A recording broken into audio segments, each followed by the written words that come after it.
E aí, pessoal, meu nome é Rodrigo Montoro, eu sou diretor de pesquisa e inovação aqui na Claves, e hoje a ideia aqui é a gente bater um papo, né, sobre segurança em nuvem, né? Eu acho que é um assunto que eu tenho falado bastante, e mais específico em AWS, né? Então, assim, falar de alguns desafios, provavelmente a gente pode estender isso mais no futuro para outros webinars, outros bate-papos, uma live, ou seja lá, né? Como a gente achar melhor aí.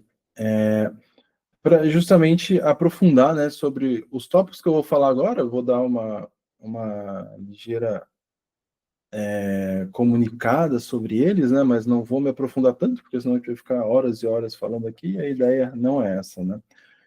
Então, para quem não me conhece, né, eu sou o Rodrigo Montoro, me conhece como Spooker, meu nickname, né, eu sou diretor de pesquisa e inovação, ou Chief Research and Innovation Officer, na Cloud Security. Né, eu também sou instrutor de segurança AWS, né, eu acho que eu tenho um curso que tem mais gente que foi treinada em segurança AWS aqui no Brasil, em português, né. Eu moro em Florianópolis, né, conhecido como a Ilha do Silício, né, até saiu na Exame esse tempo atrás, por quantidade de pessoas, né, per capita, assim, onde tem mais startup. Também sou autor de 2 patentes, também palestro em diferentes eventos, né, sou um cara bem técnico, assim, e tudo mais. E quando eu não estou com o computador, estou com meu filho, estou com a minha mulher, já fiz o Iron Man, aqui tem a tatu aqui, 2 vezes, e em 2018 aposentei, agora sou marombeiro, pesado, mal consigo correr, né? Se vocês quiserem me adicionar no LinkedIn, tá aí o QR Code. Né? E a motivação, quando cara, eu gosto muito de falar sobre segurança de nuvem, né? Especialmente a AWS, né? Sim, eu sou da, da turma, né, que acha que você tem que se especializar em uma nuvem e estudar o máximo que você puder, e mesmo assim você não vai conseguir estudar tudo, né? Então eu sou da turma que vamos dizer, lógico, conhecer as outras nuvens, mas ser especialista em uma é o melhor caminho, né? Então, assim, eu foco muito em AWS. E a motivação aqui são alguns relatórios, né? Que saem frequentemente, né? Os relatórios, a nuvem é um negócio muito vivo, né? É difícil até acompanhar, né? Mesmo que você acompanhe todo dia, parece estar sendo defasado das informações, né? Então, assim, a motivação é a parte de permissionamento, né? Então, assim, segundo um relatório, esse relatório é da CISDIG, né? 90% das permissões que são dadas, né, para humanos, que eles falaram nesse caso, elas não são usadas, né?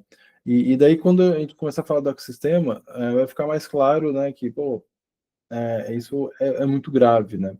Então, 90%, e quando é para máquina, se eu não me engano, é 96%, né? Então, assim, de cada 10 actions permissão que você dá para um usuário, né, no caso do humano ali, 9 não são necessárias, né? É extremamente alto, né? O número extremamente. E por motivos A, B ou C, sabe? Existem vários motivos para você chegar no seu ambiente, o usuário está super permissivo, né? E a gente não vai entrar no mérito aqui agora. Né? Daí, isso sendo dito, a gente tem também o relatório que fala, né, que 80% das organizações, né, sofreram ali, né, um problema de nuvem, né, em maior ou menor escala, né, e 50%, né, metade era relacionado a permissionamento, né, porque o permissionamento, ele é muito assim, o tamanho do problema que você vai ter se alguém tiver acesso ao seu ambiente de nuvem é proporcional à permissão, com aquele acesso que ele tem, né, aquele principal, seja usuário, já ver como é que a gente acessa, tem, né, então, é um negócio extremamente crítico, né? E é extremamente, num geral, mal utilizado esse permissionamento, né? E aqui também nesse relatório fala, né, que 52% das organizações não tem uma visibilidade do que o usuário pode acessar, né? Então você ter esse attack path, né? Qual que seria? Tem um termo que é muito usado, né? Que é o blast radius, né? Que é mais ou menos quando você jogar uma bomba, né, o tanto que afeta, né, e daí eles usam esse termo blast radius justamente para, né, saber, pô, qual que é o blast radius se essa chave vazar, por exemplo, né, então até onde você consegue chegar, né. Então, esses relatórios, né, junto com um mau entendimento, né, sobre a real responsabilidade, né? As pessoas acham que vão para a nuvem estarão mais seguras, né? Isso é uma mentira. Você estará mais seguro se você souber manipular a nuvem a seu favor. Mas se você for no modo default, você vai ter os problemas antigos e os novos, né? Que você talvez nem saiba, né? Então, assim, é um negócio super complicado o modelo de responsabilidade compartilhada. Você tem muita responsabilidade do seu lado ainda, né? E tem um ponto, né, que eu sempre gosto de mencionar. Eu participei do Cloud Secure Podcast em 2021 ou 2, agora já me deu um branco. Mas, independente do ano, o meu papo com a Xixi, né, eu falei de uma pesquisa que eu estava fazendo em cima do upstream, né? Que eu estava tentando abusar, porque eu queria criar detecção e tudo mais, porque eu tinha visto um cliente que tinha tido problema com o upstream, né? Tudo mais. E daí ele falou assim: pô, você está fazendo resposta a incidente on common service, né? Daí eu falei assim: pô, é isso que eu estou fazendo, né? Tipo, até que deu match naquela hora. E então, assim, justamente por isso, né, eu comecei a também ver o lado meio vazio do copo, né, em vez de eu comecei a pegar soluções e analisar pelo lado meio vazio, a parte de detecção também, pô, vamos detectar, mas não é tão simples. Então, assim, com tudo isso sendo dito, a gente tem, né, essa tríade de problemas, né, de desafios, de que a gente tem que entender, ver como é que resolve, porque uma das coisas que é super importante na nuvem é justamente essa parte que a gente tem que ser preventivo, né? Lógico assim, você vai falar, pô, Montoro, a gente tem que ser preventivo em tudo. Claro, com certeza, né? Só que a nuvem, ela é muito rápida, por quê? Porque a API do Cloud Provider é pública, vazou, o cara já tem acesso, não tem mais perímetro, geralmente não tem os controles. Eu até vou comentar aqui um pouco rapidamente sobre isso, mas hoje é tudo público, é muito rápido. Então, assim, a gente pode detectar, tentar tomar uma ação, até fazendo uma ação meio que automática, mas que já está com um delay perto da rapidez que o cara vai ter o ataque, né? Então, assim, a nuvem é mandatório a prevenção. Tudo que você puder fazer prevenção, entenda e faça e dificulte a vida, né, caso tenha um vazamento, né? E daí a gente tem esses problemas, né, essa problemática que é o misconfiguration, que nasce, né, são coisas que nascem ali erradas, né? E a AWS, por ter esse padrão de manter compatibilidades, né, e tudo mais, eles não eles inovam, melhoram, só que eles não mudam os defaults, né? Então, assim, tem muita coisa que ainda é problema para um cliente AWS, mas porque o cliente não mexeu para não usar mais o default, né? Porque a AWS já fez alguma coisa que corrigiria um problema, né? E tudo mais, né? Então ela não muda para não quebrar, né? Scripts, acho que eles têm essa política, né? Sei lá, um script que você fez há 10, 15 anos atrás continua funcionando. Daí a parte de permissionamento, né? Até os relatórios lá mostraram bastante, né, sobre isso, né? Essa parte do permissionamento. E que nem eu falo, o tamanho do prejuízo, né, do que o atacante vai fazer é proporcional à permissão que você dá, né? Então, a hora que você investe tempo em criar algo com permissionamento, lógico assim, a política do mínimo privilégio, vamos ser bem específicos, cara, isso aí é a cereja do bolo.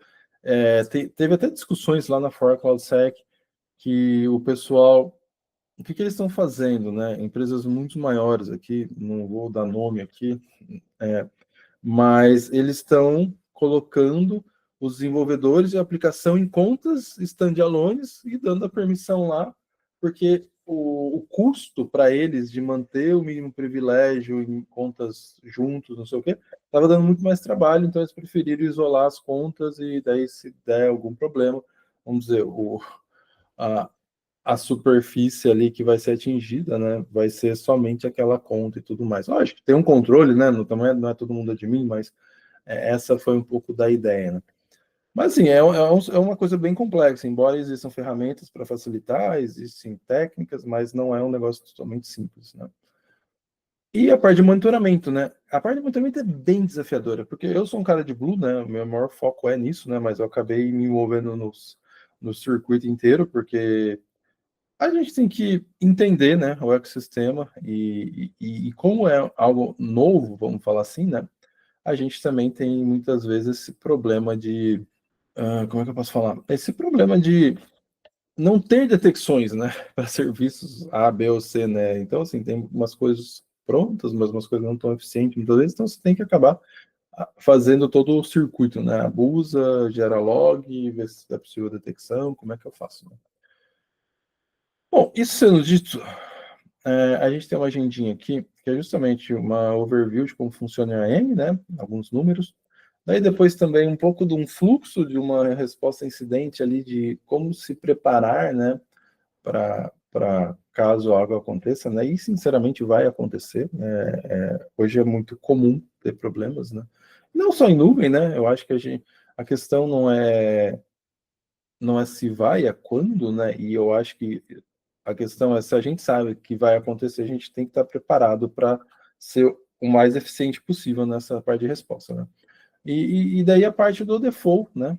Que do Misconfiguration, uma pesquisa que eu fiz, depois eu deixo o link também de um papo daí só disso, sobre isso que a gente tem gravado e tudo mais, e era isso. Então, né, a parte do IAM, né? Como eu falei, a parte do Share Responsibility Model é algo que é muito, muito, muito subentendido pelas pessoas que não conhecem de nuvem, né? Elas acham que vão para a nuvem e, pô, tô no AWS, tô no Google, tô no Microsoft, no Azure, né? Eu tô seguro. Cara, tem um estudo, dependendo como você vai para a nuvem, né? Se você for no o modo padrão, muitas vezes, é que a gente brinca que é o lift and shift, né? Você basicamente pega o que você tem e coloca tudo na AWS. Só um monte de distância, instala as coisas lá, né, e tudo mais. Você mantém 98, não, 92% da responsabilidade. 92%. Então, ou seja, você terceirizou praticamente nada, né? Conexão, firewalls, data center, né? Então, basicamente. Então, assim, a hora que você vai para lá, você tem que fazer gerenciamento de patch, você tem que manter o seu firewall seguro, você tem que controlar o acesso, você tiver dados sensíveis, tem que fazer criptografias, tem que ver se não tem dado sensível em locais que alguém pode acessar, tem que ver se não tem snapshot público, né? Se não tem coisas super permissivas, se não tem instâncias com vulnerabilidades que o cara pode criar um ataque path, cair dentro do seu ambiente, né? Então, assim, cara, tudo isso é sua responsabilidade, né? Então, é super importante que a gente entenda, né, que tudo isso é sua responsabilidade e que nem eu falei, né, a hora que você migra para o control plane, o que manda nesse problema é justamente, né, a permissão que você dá. E alguns números, né? Então, esse site é bem legal, que ele dá ali, ele tem um changelog, ele continua mapeando, né? Então, hoje, esse número é meio mágico, né? Tipo, talvez pode ser um pouco menos de serviço, mas 423 serviços, né? Que seja 400, é muito serviço, né? Então, assim, hoje, por isso que eu volto muito e falo assim, pô, você tem que se especializar numa nuvem. Pô, tem 423 serviços. Quantos serviços você conhece de AWS, né? Quantos você sabe realmente, né? Então, lógico, vai ter a base, né? E a IAM é básico, né? E a IAM você tem que saber. Tem que saber de IAM. Vai trabalhar com detecção, tem que manjar de CloudTrails, dos outros, dos data plane logs, né? Tem outras coisas, assim. Mas você tem que saber dos serviços, né? Mas, lógico, você não vai conhecer todos, né? Até porque ninguém usa todos, né? Então, você vai de acordo com o seu ambiente ali, de acordo com as demandas dos seus clientes, e assim vai. Né? Uma das coisas que é super importante é super vivo, né? Então, se a gente pega a parte das actions, né? Hoje tem 423 serviços.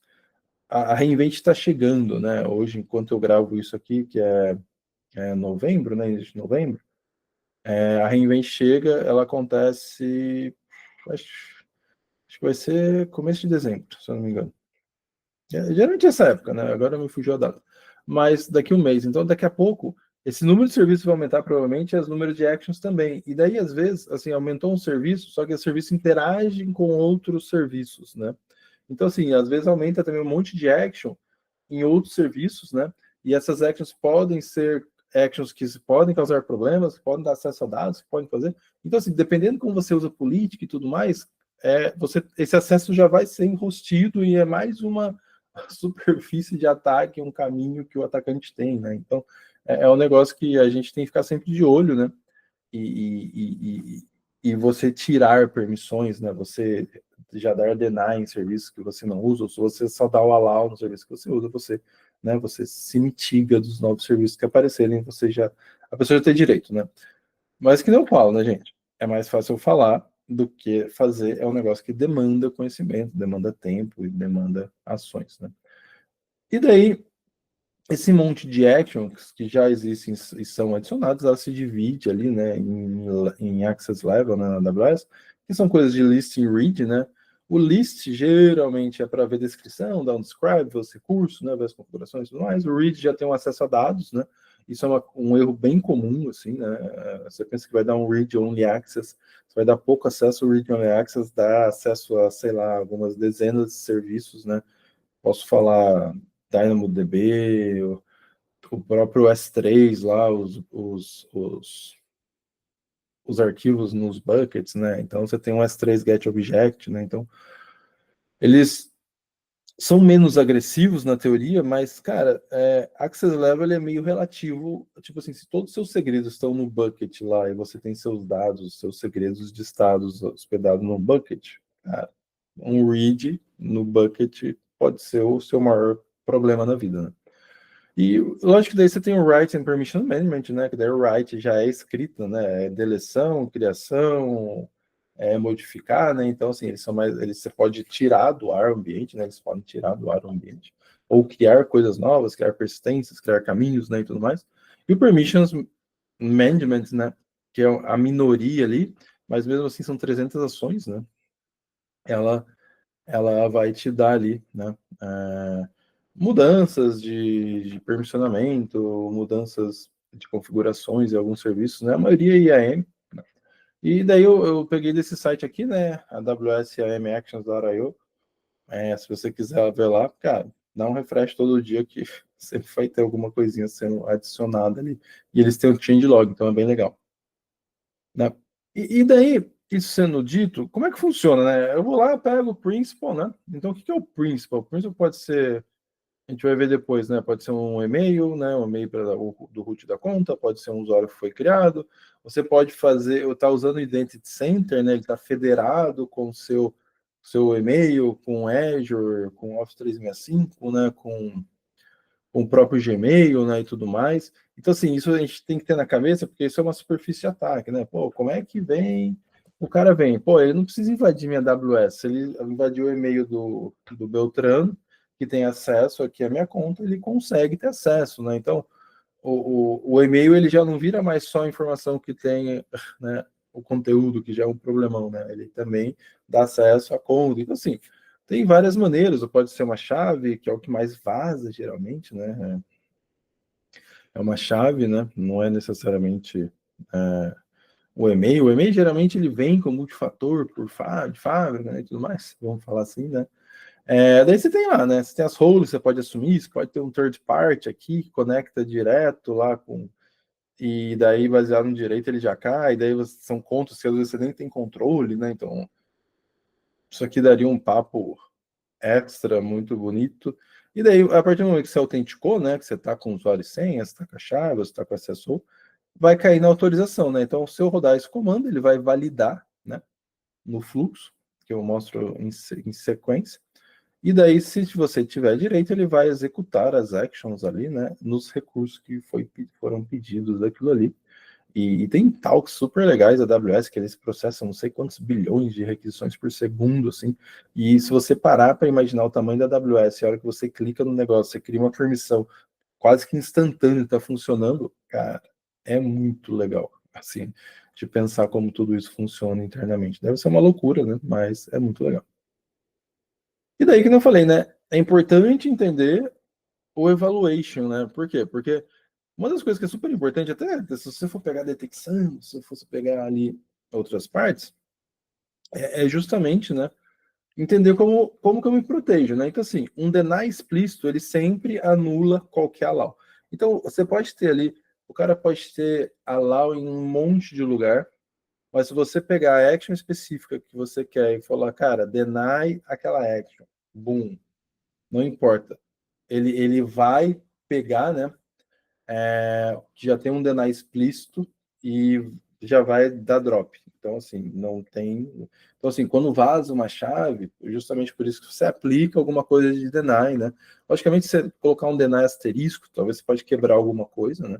Mas existem políticas lá de compromise quarantine que lá que elas, em prática, né? Até saiu um artigo da Permisso falando ali que é legal, mas ainda tem falhas baseadas nas coisas mais comuns, mas você já mitiga a grande maioria dos problemas, né? Então, assim, vazou a chave, mitiga um monte de permission management, um monte de write, né? Um monte de read, de get object e tudo mais, para justamente você mitigar o que é mais ocasionalmente acontece, né? É lógico, se não tiver um deny explícito, né? Ele vai no SCPs, né, que são as Service Control Policies, lá na Organization, se tem e tudo mais.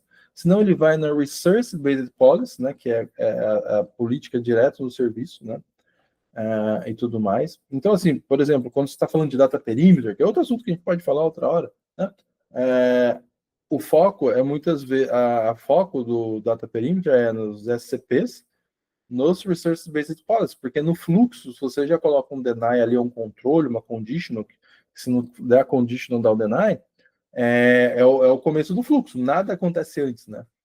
E daí depois você vem na Identity Based Policy, né? Que é justamente o mais comum, né? Você vai lá, cria um grupo, um usuário, uma role, a taxa, né? Uma política pronta, né? Daí a gente entra no mérito, Custom Policy ou AWS Managed Policy, né? Tudo mais. Daí você tem os boundaries, né? O Permission Boundary que justamente coloca limite em tudo, né? Então ele vai ter intersecção, entender aquilo e tudo mais. Mas é importante saber que não adianta você colocar um boundary se eu vou lá e coloco uma permissão no resource, entendeu? Então tem esses contrabalanços aí que, que acontecem, né? E depois também tem a Session Policy, né? Que geralmente é usado mais para máquina, assim, não é tão comum. Pelo menos eu não tenho esse hábito de ter esse uso. Bom, e daí como é que eu ganho acesso à conta, né? Então, assim, não tem muito segredo, né? Então, assim, o, o que não se vaza muito, mas embora já tenham sido reportadas inúmeras campanhas de phishing, né, é o usuário, né? Então, geralmente você vai ter o usuário ou ter o root e-mail, né, que geralmente, quando você cria uma conta, você cria com um e-mail, né, e daí, a partir desse e-mail, você acessa, né, daí, não era obrigado a ter MFA, agora né? Então, mas daí a partir de criado isso, né? Você cria um usuário administrador e começa a fazer as coisas, né? E outros usuários, né? Mas o primeiro usuário da conta é o root, né? Que a gente chama, e ele pode ser o e-mail. Então o cara pode tentar roubar o usuário e senha, né? Ou, né, account ID, user and password. Daí já não tem mais e-mail, né? Você vai lá, você loga primeiramente com sua conta root, né? Daí você cria lá o usuário fulano, a taxa o administrator access lá, né? E daí ele vai ter o account ID, user pass que você criou, né? MFA, né? Sempre e tudo mais. E daí o que mais geralmente dá BO, vamos falar assim, né, é o vazamento de chave, né? Porque geralmente vai estar no repositório, vai estar taxado em algum lugar e o negócio vai estar fez download em plain test, né? E daí você vai ter access key, né? Que daí você só tem acesso a ela a hora que você cria, né? Então, a hora que ela é criada, você tem acesso à chave e o secret. Daí você pode estar embarcado numa aplicação, você pode abusar sei lá, uma aplicação que está em Lambda ou de um EC2 que conecta nesse metadata. Esse metadata é onde fica armazenado um monte de metadados, né, ali do coisa. Mas um desses metadados é a chave que aquela instância, se ela tem uma role anexada, né, ela vai lá e busca nesse. Tem um caminho ali que é padrão, só muda o nome no final, você consegue descobrir, basicamente acessando o antes, né, que é o padrão em todas as máquinas, e daí você consegue roubar a chave que tem ali, e daí você consegue pivotear, né, tem detecções, tem bypass, é uma briga de gato e cachorro aí, mas eu não vou entrar nesse mérito agora, né? Vazamento de código, né, que é bem comum daí, a pessoa foi lá, colocou no código, vazou, foi junto e tudo mais, né? Então, se você monitorar o GitHub, vocês vão ver que são centenas, milhares por semana de chaves vazadas. E muitas vezes chave de root, né? Bem errado, assim, mas... E, logicamente, o endpoint é um lugar crucial, né? Porque um dos problemas, assim, de você for lá, você está usando uma chave de longa duração, você vai lá, digita AWS, configure, né? E ele salva dentro do ponto AWS Credentials, né? O profile que você criou. O próprio history ele pode ter, né? Porque geralmente muitas vezes você vai usar, você dá o export, né? E tudo mais. Ou hardcoded, né? Ok, posso fazer um scriptzinho ali, deixa eu só colocar aqui para fazer meu script, você não subiu para lugar nenhum. Mas assim, a partir do momento que um atacante tem acesso à sua máquina, né? Então o endpoint de um cara que mexe na sua nuvem é extremamente importante que ele seja muito bem monitorado, né? Eu acho que não tem como monitorar isso em específico, né? Que é uma loucura, mas cuidar bastante, né? Lógico, se você usa o Identity Center, que faz as chaves de curta duração, você mitiga esse problema, porque se o cara tiver acesso à chave, tudo mais, ela já vai, entre aspas, estar expirada ou quase expirada, né? Então, você mitiga o problema aí. Mas se você colocar conditions e tudo mais, você quase que bloqueia uma possível possibilidade ali do cara abusar da chave, porque dela tem uma curta duração e ele tem que descobrir mais coisas que nesse curto período talvez não dê, né? Third party, né? Third party é um risco quando você faz um cross account para dar acesso para um parceiro, para um vendor, tudo mais. Você, né, tem que, dependendo da permissão que você der, você está tão seguro quanto a segurança da outra conta, né? Você está terceirizando essa segurança e tem que tomar muito cuidado com isso, né? E, lógico, configuração de ferramentas, às vezes você coloca lá em plain test na ferramenta, né? E isso pode, né, virar contra você. E isso sendo dito, independente da maneira que você acessa, né? Seja via console, com o usuário root e tudo mais, ou via SDK, alguma ferramenta que usa as ferramentas de SDK, ou via WSLI, ou via Boto3, né? Que daí já é SDK, tudo é logado, né, no CloudTrail. Né? Tudo que acontece é logado no CloudTrail. E isso te dá uma abertura ali de criar detecções e entender o que está acontecendo no seu ambiente, né? O legal desse logar no CloudTrail é isso, o CloudTrail loga, né, na dashboard padrão da AWS ali e tudo mais, por 90 dias, né? Então, por mais que você não salve em nenhum lugar, pelo menos 90 dias você tem lá. Lógico, se você fizer uma resposta a incidente, você pegar um evento lookup, essas coisas, cara, é o caos, porque tem muito rate limit, tudo, mas você tem informação, tá? Então, nem tudo está perdido, né? Mas o ideal sempre é criar um trail, mandar para um S3, fazer gestão em algum CIEM, né, e tudo mais. E daí, né, justamente falar um pouco desse fluxo, né? Então, assim, se você olhar números, né, eu peguei aqui os números, peguei até um pouco antes agora, eu dou atualizado esse slide. A Elastic Rules, eles têm, né, uma parte de detecção open source deles, né? Se você pegar, tem 100 detecções, né, que hoje cobre mais ou menos 30 serviços, tá? Eu fiz uns grep lá, não é um número exato, mas é um número próximo, né? Mais ou menos 30 serviços, né? E a gente está falando ali, que nem a gente viu no IAM Actions lá, que, né, a gente tem 423 serviços, né? Então tá faltando um pouco de serviço. Mas lógico, né, gente? Pô, não tem que ser um para um, o negócio não é assim, né? Mas assim, mas você vê que a cobertura. E daí você pega dessas 100 detecções, até peguei uma aqui, uma que fala que é considerado uma elevação de privilégio, é uma elevação de privilégio, né? Mas não por si só, né? Isso que é o trick das paradas. Que justamente se ele cara dá um update assume role policy, né? Justamente ele cria um cross account dando permissão para você assumir aquela role, entendeu? Da sua conta de atacante, do cara, da conta de atacante do cara. Ele, tipo assim, mas cara, isso por si só ele não é malicioso. E daí até quando saiu uma matéria, e até os desafios, né, que a gente brinca, né? How to receive alerts when IAM configuration change, né? Daí isso foi o ano passado, tem um ano e pouquinho praticamente, né? E na época, isso aqui a gente fez na época, tá? A gente fez bem na sequência, assim, né?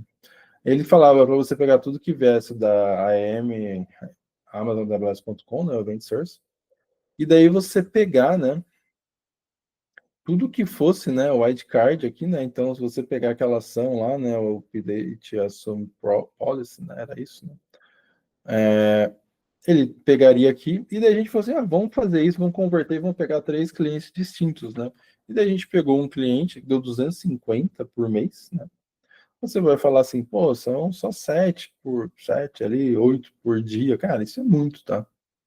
Porque a gente não tem só isso para olhar de um cliente, daí você pega vários clientes, se tiver pelo menos 8, cara, isso já fluda o nosso, já fluda o analista, né, cara? Porque daí ele vai ter 8 dali, mais 8 do outro, outro não sei o que, cara. Tem que ser eventos mais assertivos, né?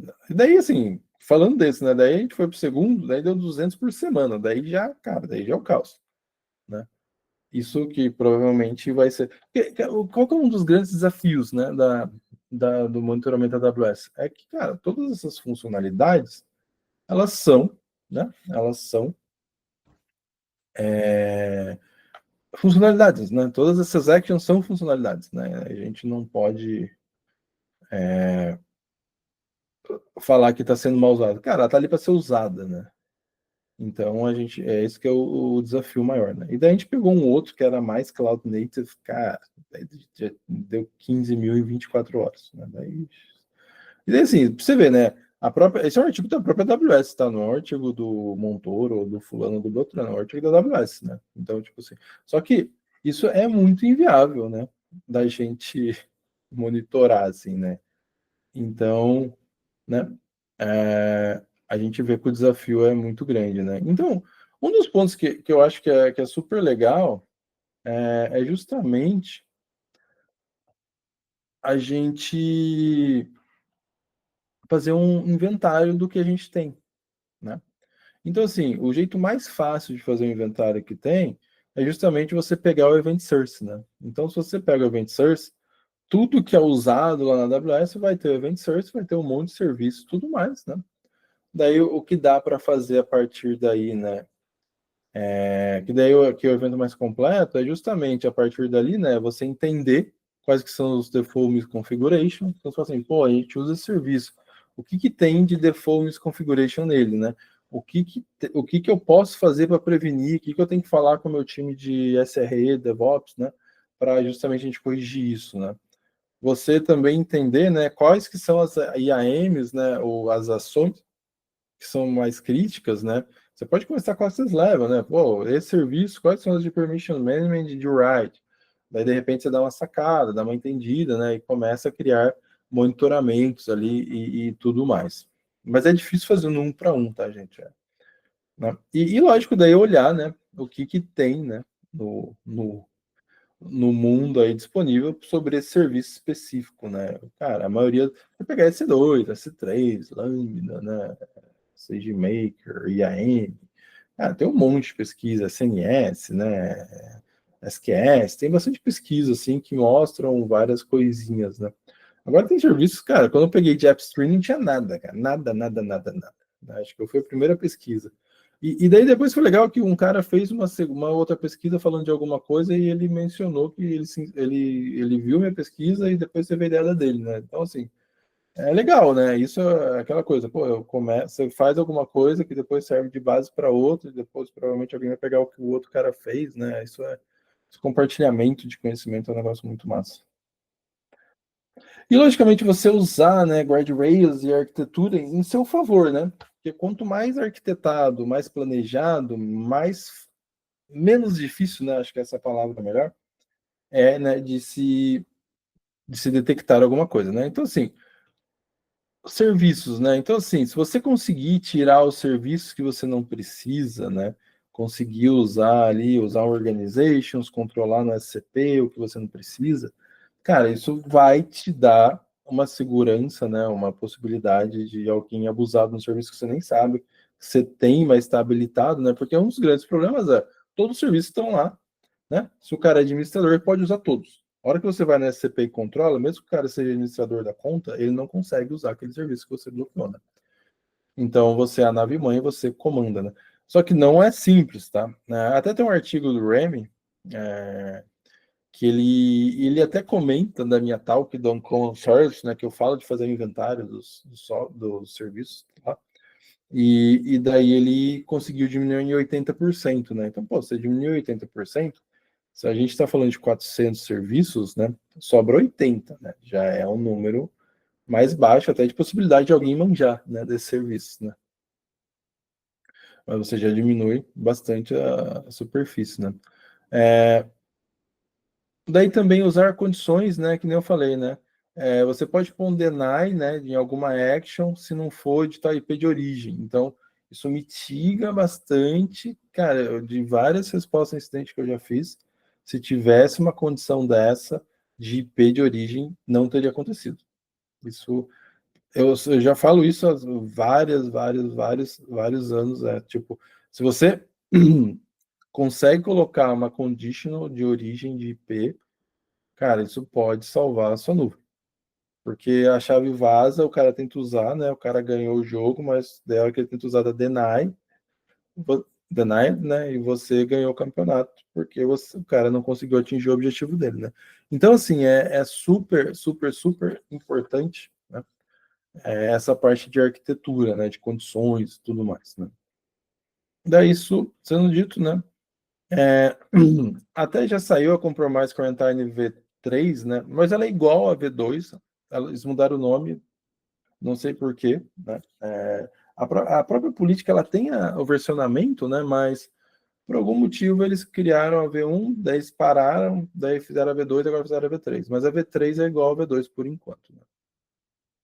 Que é justamente essa policy, né? Que eles têm as actions que eles, a AWS, isso não é algo que eles pegam da comunidade, é o que a AWS vê, que são as actions são mais utilizadas quando um atacante tem acesso a uma chave vazada. Daí eles criam esse deny, né, em cima. Então, assim, cara, aconteceu um problema, né, da chave vazou, aplica essa política de quarantine nela que você mitiga o que mais acontece, padrão. Porque muitas vezes é um bot, né, que é a sorte de muitas empresas, que o bot, ele é, entre aspas, ele é burro, né, ele só faz aquilo, né.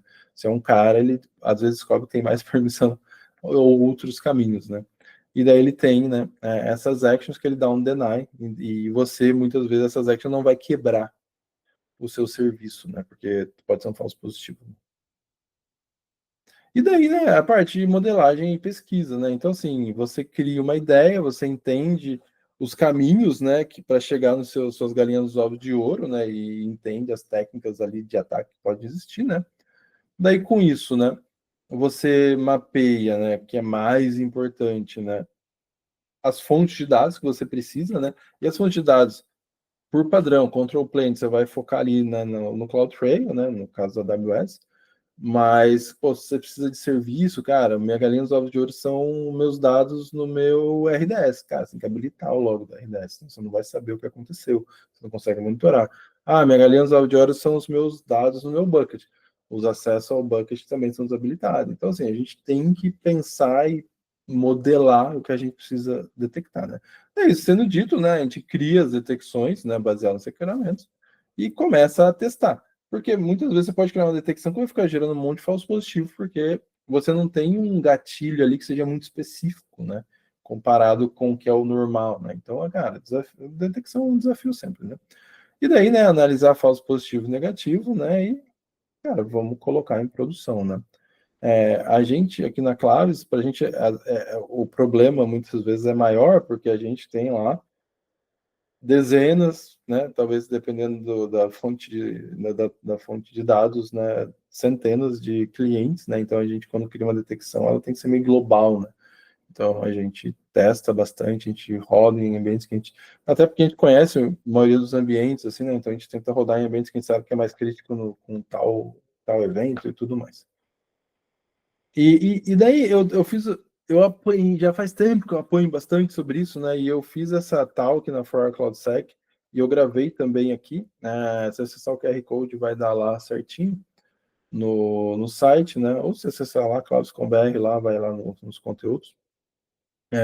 Justamente falando da AWS Threat Hunter, né? Que é uma sacada justamente para ser uma detecção baseada no comportamento, né? Você pega lá, cria o behavior do usuário, a gente tem um Detection DB e com isso a gente consegue, a hora que dá uma diferença ali de movimento, a gente vê se não é alguma coisa maliciosa. Então, assim, o resultado foi bem plausível ali, a gente está começando a, a validar mais na prática, né? Foi mais uma pesquisa, e não ainda está em produção total, mas é bem legal, assistam lá, né? Daí tem outra talkzinha lá. É bem técnica, tá? Então, já aviso, mas quem gosta é bem legal. E daí, né, a parte do default, né? Aqui eu vou passar de uma forma mais sucinta, porque depois tem um bate-papo de 1 hora e tanto que vocês podem falar melhor. Mas um dos problemas da misconfiguration é justamente que eu comecei a olhar a parte do copo meio vazio, né? Quando eu falei lá do Attack Path, né? Do Attack Path, desculpa, do Uncommon Service, com a Ashish, que eu falei no Cloud Security Podcast. Eu justamente comecei a olhar. Daí, o que eu comecei a olhar? Comecei a olhar as ferramentas. Falei, pô, as ferramentas detectam coisas pra caramba, né? CSPM. Daí eu falei assim, tá, mas o que ela não detecta? Daí eu comecei a fazer a conta o inverso, né? E daí, uma das ferramentas que eu gosto pra caramba, cara, resolve a maioria dos problemas, porque a gente tem tanto problema nos serviços bases, né, que os outros, eles, não vou falar secundários, mas a gente tem muito problema para resolver antes, né? Então, o Prowler hoje ele tem 457 finds, né, e ele cobre 67 serviços, né?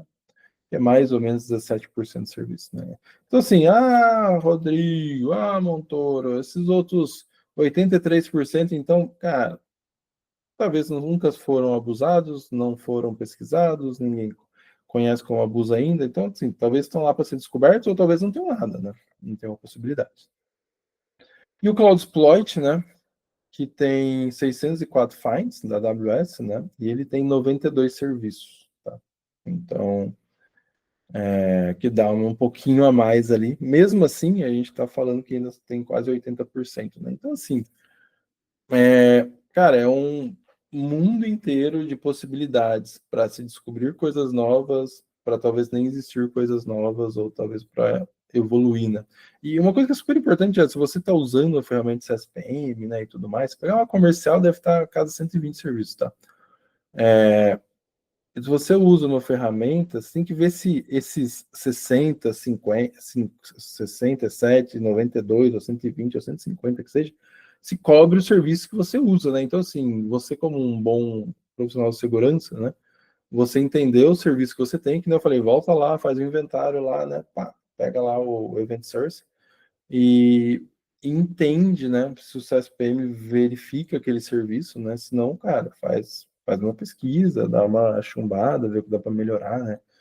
Porque é isso, né? Como eu falei, tem que ser preventivo na nuvem, tem que estar preparado e tem que entender o serviço que está usando, cara. Não tem muito para onde correr.